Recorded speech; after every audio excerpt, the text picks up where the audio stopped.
Hello friends, physics chapter 5 ગતિના નિયમો છે. તેમાં આપણે યંત્રશાસ્ત્રમાં સામાન્ય બળો, જે અલગ અલગ બળો ઉદ્ભવે છે, એમાં સામાન્ય બળો કયા છે શેમાં? યંત્રશાસ્ત્રમાં. તેની ચર્ચા કરીએ. તો સૌથી પહેલા બે કોઈ પદાર્થો છે, બરાબર? તો એ બે કોઈ પદાર્થો વચ્ચે લાગતું સંપર્ક બળ, શરૂઆતમાં ચેપ્ટરના સ્ટાર્ટિંગમાં જ આપણે જોયું હતું કે સંપર્ક બળ હોય છે, અને એક બીજું હોય છે કે બે પદાર્થોના લીધે, એટલે કે તેમાં કોઈ માધ્યમના લીધે એક ક્ષેત્ર બળ ઉદ્ભવે છે, સંપર્ક બળ અને ક્ષેત્ર બળ. તો આપણે સૌથી પહેલા બે પદાર્થો વચ્ચે લાગતું સંપર્ક બળ એટલે કયું બળ? ઘર્ષણ બળ છે, તણાવ બળ, પુનઃસ્થાપક બળ. આપણે બધું જે ક્રિયા કરીએ અને આપણી જોડે જે સંપર્કમાં આવે અને તે બળ લાગે તેને કયું બળ કહેવાશે? સંપર્ક બળ. અને જો તેની જગ્યાએ આપણે જો ક્ષેત્ર બળ જોઈએ તો ક્ષેત્ર બળ એટલે શું?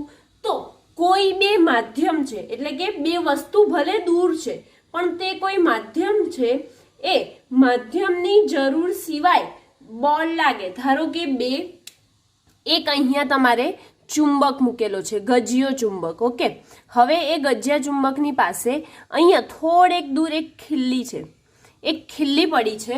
તો હવે આ ચુંબકના લીધે હવે કોઈ એમનેમ જ તેમનું માધ્યમ છે, કોઈ આપણે સંપર્ક કરવાની જરૂર નથી, પરંતુ એમનાથી થોડેક અંતરે હશે તો આ બળ દૂર દૂર હોવા છતાં પણ કોઈ માધ્યમની જરૂર સિવાય એકબીજા પર બળ લગાડે છે. કયું બળ? એકબીજાની નજીક આવે એટલે કે કયું બળ લાગે? ચુંબકીય બળ. એટલે કે આવા બળને કેવું બળ કહેવાય છે? ક્ષેત્ર બળ. તો આપણે સૌથી પહેલા જુદા જુદા પ્રકારના સામાન્ય બળો છે તેમની ચર્ચા કરીએ. જુદા જુદા પ્રકારના સામાન્ય બળો. ઓકે, તો હવે તેમાં બે પદાર્થો વચ્ચે લાગતું ગુરુત્વાકર્ષણ બળ. બે પદાર્થો કોઈ પણ છે, તો આ ધારો કે અહીંયા પદાર્થ છે અને આ બીજો પદાર્થ છે, તો એ બંને પદાર્થોના લીધે જે બળ લાગે છે એ કોઈ માધ્યમ, બે પદાર્થો વચ્ચે લાગતું ગુરુત્વાકર્ષણ બળ, આ બળ દૂરથી કોઈ માધ્યમની જરૂર સિવાય લાગે છે. કયું બળ? ગુરુત્વાકર્ષણ બળ. કોઈ માધ્યમ હોતું નથી, પરંતુ એ માધ્યમની જરૂર પડતી નથી તો પણ તેમની વચ્ચે કેવું લાગે છે? ગુરુત્વાકર્ષણ બળ. હવે આપણે પૃથ્વી લઈ લઈએ, તો પૃથ્વી, હવે આપણે કોઈ પણ વસ્તુ ફેંકીશું ઉપરથી નીચે તો એ ક્યાં પડે છે? નીચે પડે છે. ઓકે, તો ફેંકીએ તો એ નીચે પડે છે, ઉપર કેમ નથી જતી? કેમ? કેમ કે કારણ કે ગુરુત્વાકર્ષણ બળના કારણે, એટલે કે કોઈ પણ વસ્તુ છે તે પૃથ્વી તરફ આકર્ષાય છે, એટલે કે એ પણ એક પ્રકારનું ક્ષેત્ર બળ છે, ગુરુત્વાકર્ષણ બળ. તો આપણે સૌથી પહેલા ક્ષેત્ર બળ કયા છે તેમના નામ લખીએ. તો ક્ષેત્ર બળ છે એક તો ગુરુત્વાકર્ષણ બળ, પછી બીજું ચુંબકીય બળ જોયું, ચુંબકીય બળ, અને ત્રીજું વિદ્યુત બળ. વિદ્યુત બળ એટલે કે પ્લસ અને માઇનસ, એટલે કે ધન ધ્રુવ અને ઋણ ધ્રુવના લીધે બળ લાગે, એ કયું બળ? વિદ્યુત બળ. આવા બળો છે એ ક્ષેત્ર બળ, જેને કોઈ માધ્યમની જરૂર રહેતી નથી. આવા બળને ક્ષેત્ર બળ કહે છે. હવે સંપર્ક બળની વાત કરીએ તો સંપર્ક બળ જે છે તેમાં ઘણા બધા બળ આવી શકે. ઘર્ષણ બળ, તણાવ બળ, પૃષ્ઠતાણ, પછી પુનઃસ્થાપક બળ, બે સ્પ્રિંગો વચ્ચે લાગતું પુનઃસ્થાપક બળ, શ્યાનતા બળ. આ બધા કયા છે? સંપર્ક બળ છે. કોઈ વસ્તુ, એક વસ્તુ બીજા વસ્તુ જોડે સંપર્કમાં આવે છે અને ત્યારે જે બળ લાગે છે તે કયું બળ? સંપર્ક બળ કહેવામાં આવે છે. તો હવે આપણે લખીએ કે બે પદાર્થો વચ્ચેનું સંપર્ક બળ. તો યંત્રશાસ્ત્રમાં જોવા મળતા બધા જ મુખ્યત્વે જે બળો છે તે સંપર્ક બળ પ્રકારના છે. કયા? યંત્રશાસ્ત્રમાં મુખ્યત્વે જે જોવા મળતા બળો છે તે સંપર્ક બળ પ્રકારના છે. હવે ધારો કે મારી પાસે કોઈ બે વસ્તુ છે અથવા તો કોઈ પદાર્થ છે એક ઘન કે પ્રવાહી પદાર્થમાં બીજા પદાર્થ સાથેના સંપર્કના લીધે ઉદ્ભવે છે. એક ઘન એટલે કે કોઈ પણ ઘન અથવા તો ઘન કે પ્રવાહી પદાર્થ ના બીજા સંપર્કના લીધે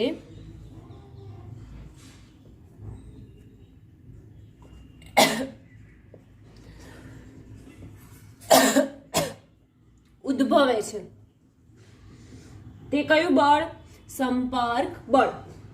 હવે એનું ઉદાહરણ લઈએ. સંપર્ક બળમાં મેં તમને કીધું કયા બીજા બળ લખી શકીએ કે ઘર્ષણ બળ, ઉદાહરણ જોઈએ તો ઘર્ષણ બળ, પુનઃસ્થાપક બળ અથવા તો તણાવ બળ, પૃષ્ઠ તાણ, શ્યાનતા બળ વગેરે બળો જે છે એ શેમાં આવે? સંપર્ક બળમાં આવે છે. બરાબર. હવે સંપર્ક બળનું ધારો કે આપણે કોઈ ઉદાહરણ જોઈએ તો કોઈ પુસ્તક, આપણે ન્યૂટનની ગતિના નિયમ જે ભણ્યા હતા એમાં જોયું હતું કે ટેબલ છે એ ટેબલ પર કોઈ પુસ્તક પડી છે. બરાબર. તો હવે એ પુસ્તક પડી છે જે તો તે નીચે નથી પડતી, તેની સપાટી પર જ રહે છે. ઓકે. તો હવે આ સપાટી પર સ્થિર રહે છે તો તેનું કારણ શું? તો ન્યૂટનની ગતિનો ત્રીજો નિયમ. તો તેનું વજન બળ લાગે છે અને તે વજન બળને વિરુદ્ધ જ તેનું કયું બળ લાગે છે? લંબ બળ લાગે છે. નીચે બાજુ તેનું વજન બળ એટલે કે W બરાબર mg જેટલું વજન બળ લાગે છે, જ્યારે તેને વિરુદ્ધ લંબ બળ લાગે છે. તો આના માટે આપણે લખી શકીએ, ઉદાહરણ આ જે ટેબલનું લીધું તે જ લખીએ. તો ટેબલ સ્થિર રહેલ પુસ્તક, ટેબલ પર સ્થિર રહેલ પુસ્તક સળિયા પર જોડેલ કોઈ સળિયો છે, હવે એ સળિયા પર કોઈ જોડ્યો હોય સ્થિર પદાર્થનો તંત્ર વગેરે શેનું ઉદાહરણ છે? સંપર્ક બળનું ઉદાહરણ છે. અને આ જે સંપર્ક બળ લાગે છે તે ન્યૂટનની ગતિના ત્રીજા નિયમનું પાલન કરે છે. કોનું પાલન કરે છે? ત્રીજા નિયમનું પાલન કરે છે. ઓકે. હવે આ જે ધારો કે આપણે કોઈક વસ્તુ છે એ પદાર્થને પકડી રાખીએ અથવા તો ધક્કો મારીએ કે ખેંચીએ તો એ બધાના લીધે શું થાય છે? સંપર્ક થાય છે. તો એ સંપર્કના લીધે તેના પર ઘર્ષણ આવશે અથવા તો તે કોઈ સપાટી પર સંપર્કમાં આવશે અને આ જે છે તો હવે એના માટે ઘર્ષણ બળ માટે જ આપણે મેઇન ઉદાહરણ લઈ લઈએ. તો સંપર્ક બળના સંપર્ક સપાટીને શું? સંપર્ક બળના સંપર્ક સપાટીને સમાંતર ઘટકને ઘર્ષણ કહે છે અને સંપર્ક બળના સંપર્ક સપાટીના લંબ ઘટકને, હવે આ જે સમાંતર ઘટક છે જે પુસ્તક મૂક્યું તો એ પુસ્તક સમાંતર ઘટકને ઘર્ષણ કહે છે. આની જોડે ઘર્ષણ થાય છે. આ સમક્ષિતિજ સપાટી પર પુસ્તક મૂકેલું છે તો આની જોડે એને શું થાય છે? ઘર્ષણ થાય છે. અને તે સંપર્ક બળના સંપર્ક સપાટીને લંબ ઘટક n છે. બરાબર. તો તેના લીધે તેને લંબ પ્રતિક્રિયા બળ લાગે છે. ઓકે. તો હવે કોઈક વસ્તુ આપણે તરલ પદાર્થ માટે લઈએ. બરાબર. તો તરલ પદાર્થ પર ઉપર તરફ, ક્યાં બાજુ? ઉપરની દિશામાં કોઈ તરલ પદાર્થ હોય તો તે તરલ પદાર્થ પર ઉપરની તરફ ઉત્પ્લાવક બળ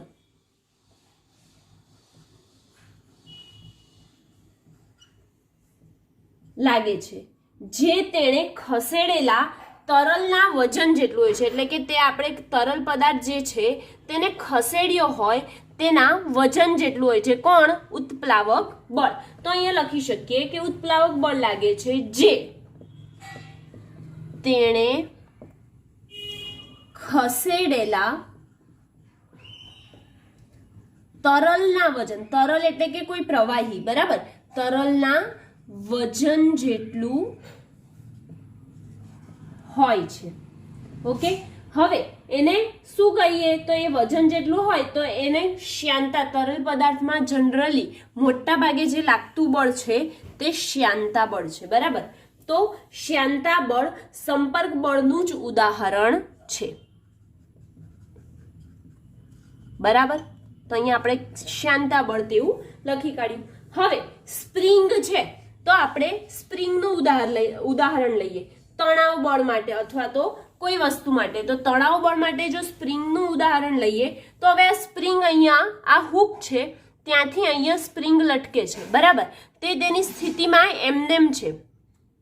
તો સ્થિતિમાં એમનેમ છે તો જો તેને કોઈ બાહ્ય બળ લગાડવામાં આવશે એટલે કે તેને કાં તો દબાવવામાં આવશે અથવા તો તેને ખેંચવામાં આવશે તો તેને શું થશે?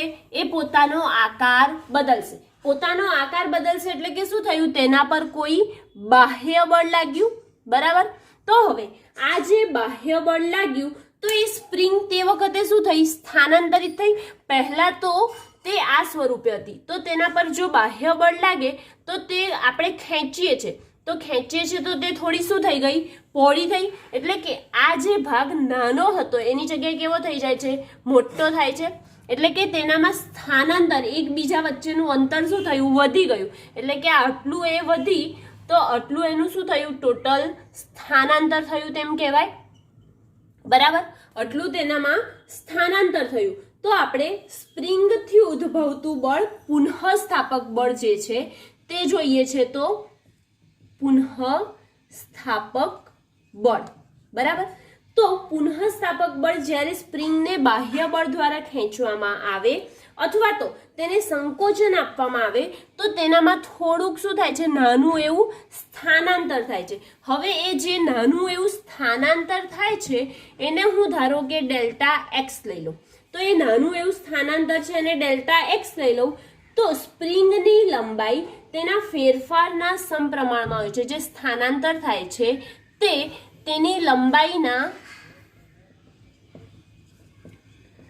સમપ્રમાણમાં છે. માટે આપણે લખી શકીએ કે F બરાબર -kx. આ x આ F એનું બળ. હવે આ જે k છે તે બળ અચળાંક છે અને તમને થાય કે આ માઇનસની નિશાની ક્યાંથી આવી? તો માઇનસની નિશાની એટલે કરી છે કે જે આપણે બળ આપણે ખેંચીએ છીએ, શું કરીએ છીએ? એને ખેંચી સ્પ્રિંગને, તો સ્પ્રિંગ ખેંચાય તે વખતે તેની વિરુદ્ધ દિશામાં સ્થાનાંતરિત થઈ. ક્યાં? નીચે તરફ. ઉપર તરફ નથી થઈ, નીચે તરફ સ્થાનાંતરિત થઈ. માટે આ માઇનસની નિશાની કરી છે. હવે તેવી જ રીતે જો તણાવ બળ જોઈએ, સંપર્ક બળના જ આ બધા ભાગ છે તો તેવી જ રીતે તેનામાં તણાવ બળ જોઈએ તો તણાવ બળ એટલે કે અતન્ય દોરી. તણાવ બળ એટલે કે આપણે ઇલાસ્ટિક જોયું છે. બરાબર, તો ઇલાસ્ટિકને ખેંચીએ એટલું ખેંચાય. બરાબર, ઇલાસ્ટિસિટી છે એનામાં. તો એને ખેંચીએ એટલું ખેંચાય તો અતન્ય દોરી માટે બળ અચળાંક ખૂબ મોટો હોય છે. હવે એ ઇલાસ્ટિકને જેટલું ખેંચીએ એટલું ખેંચાય એટલે કે એમનો અચળાંક કેવો છે? મોટો છે. અને પછી પાછું થોડીક વાર પછી આપણે જો તેને બાહ્ય બળ છોડી દઈએ તો બાહ્ય બળ છોડી દઈએ એ દોરીનું તો શું થઈ જાય? તે પાછી સંકોચાઈ જાય. એટલે કે પોતાની જે મૂળ પરિસ્થિતિ હતી તે પરિસ્થિતિમાં આવી જાય છે. તો દોરીના સમગ્ર બધી જગ્યાએ તણાવ બળ સમાન લાગે છે. એટલે કે તે કોઈ દોરીનું આપણે ઉદાહરણ લીધું તો અહીંયા લખી કાઢીએ કે અતન્ય દોરીને ખેંચતા બળ અચળાંક ખૂબ મોટો હોય છે.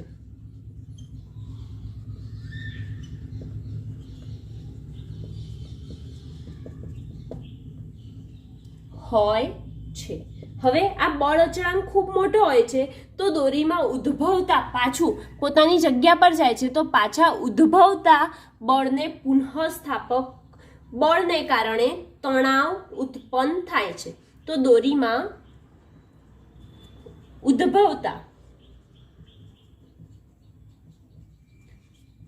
પુનઃસ્થાપક બળને તણાવ કહે છે અથવા તો તણાવ બળ કહે છે. ઓકે, જે અતન્ય દોરી છે એને ખેંચવામાં આવે તો એમાં શું થાય છે, ખૂબ મોટો ફેરફાર થાય છે. તો એ ખૂબ મોટો ફેરફાર થાય એટલે કે બળ અચળાંક કેવો થઈ ગયો, મોટો થાય છે. અને દોરીમાં ઉદ્ભવતા આ પુનઃસ્થાપક બળને એટલે કે પાછું તે પોતાની જગ્યા પર આવવાનું છે માટે શું લખ્યું, ઉદ્ભવતા પુનઃસ્થાપક બળને તણાવ કહે છે અથવા તો તણાવ બળ કહેવામાં આવે છે. ઓકે, એટલે કે યંત્રશાસ્ત્રમાં સામાન્ય બળો જે હતા મુખ્યત્વે સંપર્ક બળ અને ક્ષેત્ર બળ, તેના જ બે ભાગ પાડીને આપણે યંત્રશાસ્ત્રમાં તેના સામાન્ય બળો વિશે ચર્ચા કરી. હવે નેક્સ્ટ આપણે જોઈશું ઘર્ષણ. ઘર્ષણ એટલે શું, સ્થિત ઘર્ષણાંક શું છે તેની ચર્ચા કરીશું. ઘર્ષણ એટલે શું, સૌથી પહેલા ઘર્ષણની વાત કરીએ તો ઘર્ષણ એટલે શું થાય કે જ્યારે બે સંપર્કમાં રહેલી સપાટીઓ સાપેક્ષ ગતિ કરે ત્યારે જેના કારણે સાપેક્ષ ગતિ મંદ થાય છે તેને ઘર્ષણ કહે છે. ઓકે, તો આપણે સૌથી પહેલા ઘર્ષણની વ્યાખ્યા જ લખી કાઢીએ કે જ્યારે બે પદાર્થ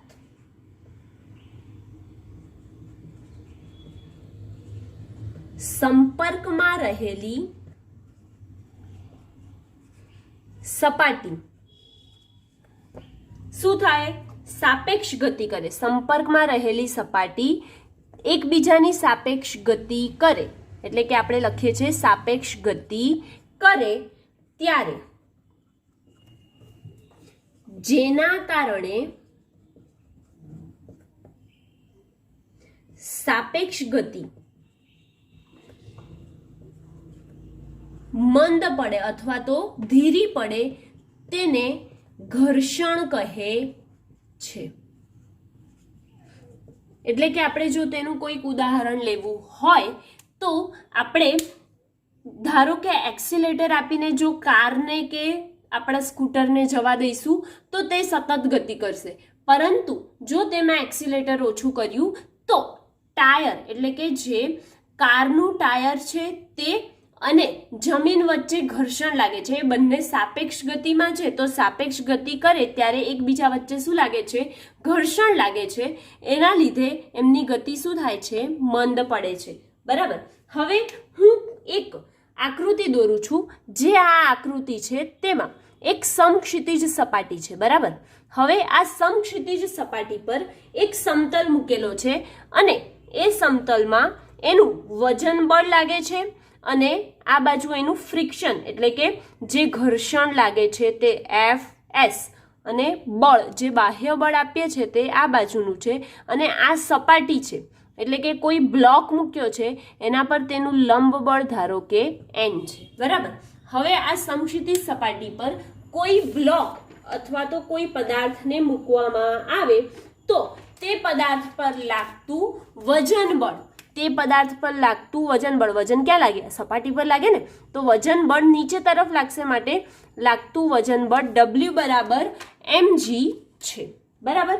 હવે અને તેના પદાર્થને જ તે પદાર્થ પર લાગતું લંબ બળ n છે માટે આપણે લખી શકીએ કે એ બંને એકબીજાના લીધે લાગે છે. શું, આ બ્લોક ના લીધે વજન બળ લાગે છે અને લંબ બળ લાગે છે તો એ બંને બળો એકબીજાના લીધે લાગે છે માટે તેઓ એકબીજાને શું કરે છે, સમતોલન કરે છે માટે W બરાબર n લખી શકીએ.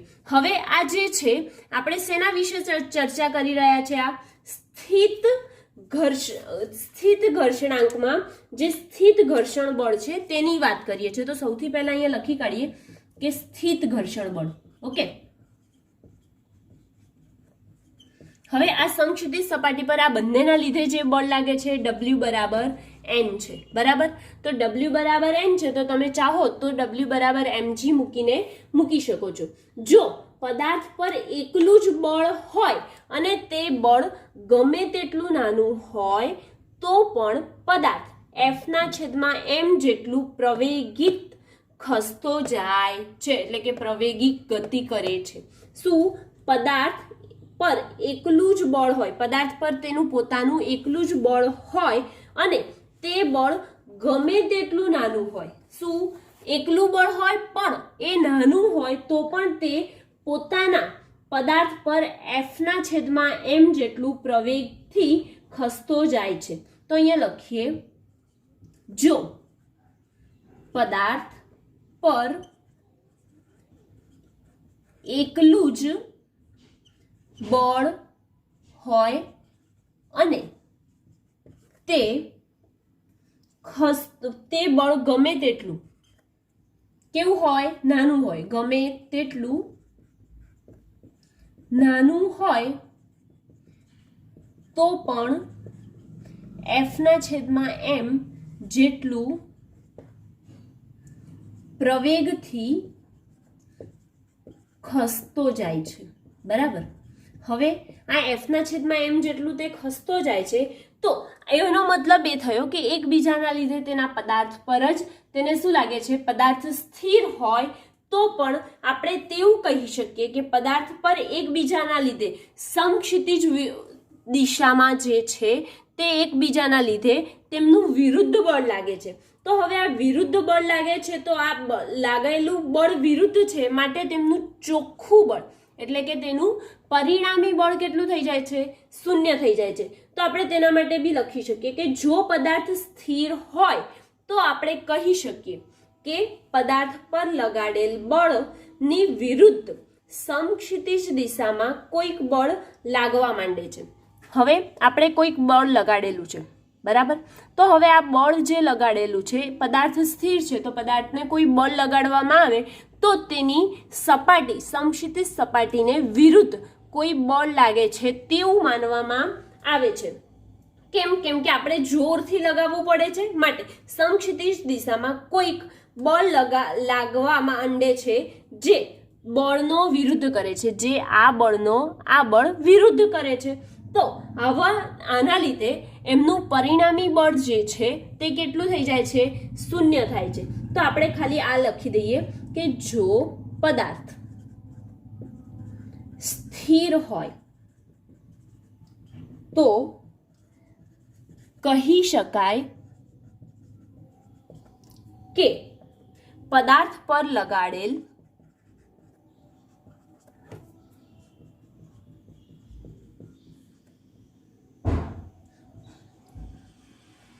વિરુદ્ધ લગાડેલ બળ, પદાર્થ પર લગાડેલ બળ વિરુદ્ધ સમક્ષિતિજ દિશામાં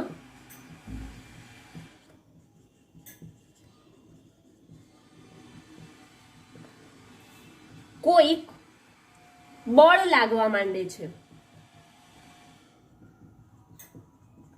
જે લગાડેલ બળની, આપણે જે લગાડીએ છીએ તે બળની કેવા દિશામાં હોય છે, વિરુદ્ધ દિશામાં હોય છે. લગાડેલ બળની વિરુદ્ધ દિશામાં હોય છે, બરાબર. અને તેનું ચોખ્ખું બળ અથવા તો તમે લખી શકો પરિણામી બળ શૂન્ય થાય છે, બરાબર.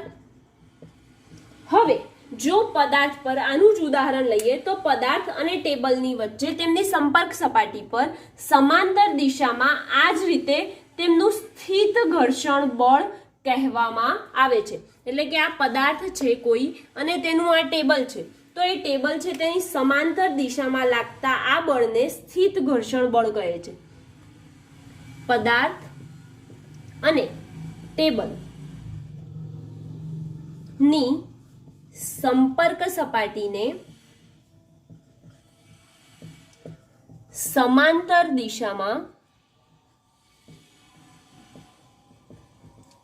લાગતા આ બળને સ્થિત ઘર્ષણ બળ એફએસ કહે છે, બરાબર. હવે એ જે વિરુદ્ધ કરતું બળ આવ્યું એ કયું આવ્યું, એફએસ આવ્યું, બરાબર. અને આપણું બાહ્ય બળ કેટલું હતું, એફ હતું. તો હવે જો આ બાહ્ય બળ એફમાં વધારો કરવામાં આવે અને એફએસ પણ તેના વિરુદ્ધ દિશામાં લાગતું હોય તો તે પરિણામે કેવું રહે છે, સ્થિર રહે છે, એટલે કે પોતાની જગ્યા પર જ રહે છે. હવે આ સ્થિત ઘર્ષણ અપેક્ષિત ગતિનો વિરોધ કરે છે. કોણ, સ્થિત ઘર્ષણ. સ્થિત ઘર્ષણ અપેક્ષિત ગતિનો વિરોધ કરે છે. હવે આ તમને થાય કે આ અપેક્ષિત ગતિ, આ નવું ક્યાંથી આવ્યું? તો અપેક્ષિત ગતિ એટલે શું થાય? તો અપેક્ષિત ગતિનો અર્થ એવો થાય કે ઘર્ષણ બળની ગેરહાજરીમાં કયું બળ? ઘર્ષણ બળની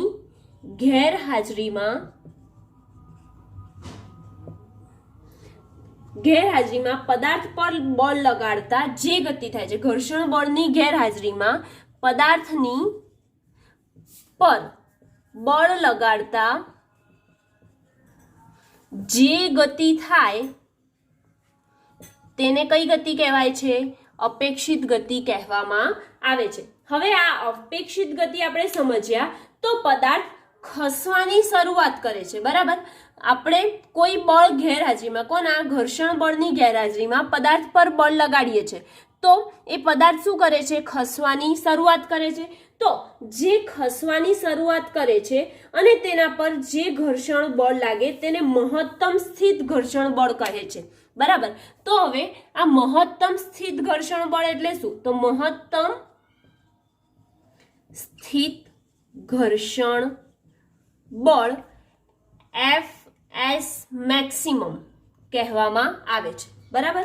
ફરીથી જોઈએ કે સ્થિત ઘર્ષણ અપેક્ષિત ગતિનો વિરોધ કરે છે. તો અપેક્ષિત ગતિ એટલે શું કીધું મેં? કે જ્યારે ઘર્ષણ બળની ગેરહાજરીમાં પદાર્થ પર બળ લગાડતા જે ગતિ થાય છે, પદાર્થ પર બળ લગાડતા જે ગતિ થાય તેને અપેક્ષિત ગતિ કહે છે. અને પદાર્થ ખસવાની શરૂઆત કરે. હવે બળ લગાડે છે એટલે કે પદાર્થ ખબર આપણે કે ખસવાની શરૂઆત કરશે. તો પદાર્થ જે ખસવાની શરૂઆત કરે છે તેને મહત્તમ સ્થિત ઘર્ષણ બળ Fs મેક્સિમમ કહે છે. હવે આપણે જે સ્થિત ઘર્ષણના નિયમો છે તે જોઈએ. તો સ્થિત ઘર્ષણના નિયમો જોઈએ.